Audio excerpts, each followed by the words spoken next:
Welcome to our Spotlight series, and today we're going to be looking at the spine twist and a couple of variations of the roll up. And we're going to be doing those movements with a bit of support or assistance from this tool here. So we're going to use it first of all in the spine twist. The first and the most easiest application is for you to be in your normal position that you do for your spine twist, whichever leg variation that would be, sitting nice and tall. We're going to put the ball onto the sternum, hands onto the ball and gentle depression into the ball, not restricting your breath. This is going to help you with your lateral breath, but also with the shoulders down with that little bit of pressure.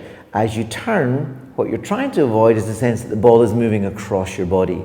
Breathing out as you turn, breathing in as you come back, and you're going to do a little bit extra press on the ball as you turn away from the center.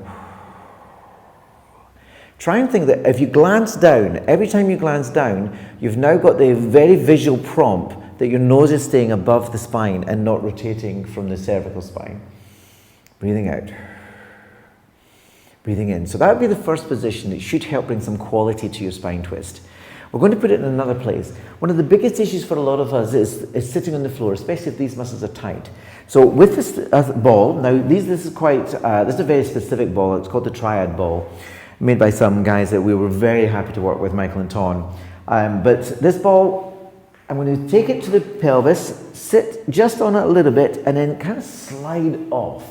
Now, if you've got a wall behind you, you could use the wall to give you some support. But here, now what the ball is doing is it's helping pushing me upright, which really takes some stress off my lower back. So now when I do my spine twist, whichever variation I'm going to do, the goal is when I move, the pelvis doesn't move the ball, but I'm also supported so I can focus more easily on the center. Breathing out as you turn. Whichever version of the spine twist you're working with, that ball is supporting your upright position, but it's bringing more quality to the movement. Taking that ball away, we're going to look at the roll up. Now, for some people, the initial phases of the roll up is the hardest. As you're developing that skill, if you can put the ball just towards your lower back, and when you do the movement, so I've got some contact with it, as I do the movement, I really feel that I'm tilting myself into the ball, and it gives me support. So I can't go too far with my roll up in this variation, but I want to think that I'm helping feel myself make pressure into the ball without leaning over it. So that feeling there, and as I lengthen through, roll through and out and come back up, I'm just avoiding the ball rolling away from me here. But that feeling that tuck, connect to the ball, and then gently feel some pressure through it. It takes all the stress out of the front, so you can focus on the center feeling, and you can focus on the curvature of the spine to get that lovely initial phase working efficiently. If that works efficiently, often the rest follows quite nicely.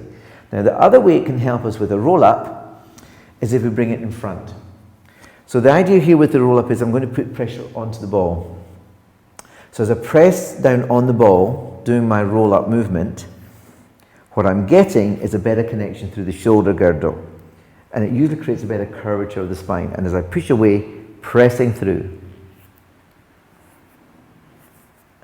And here, with a full roll-up, there was originally a spine stretch. So now, if you wish, you can add in a little bit of a stretch to the front of the feet, reaching through and roll it back out.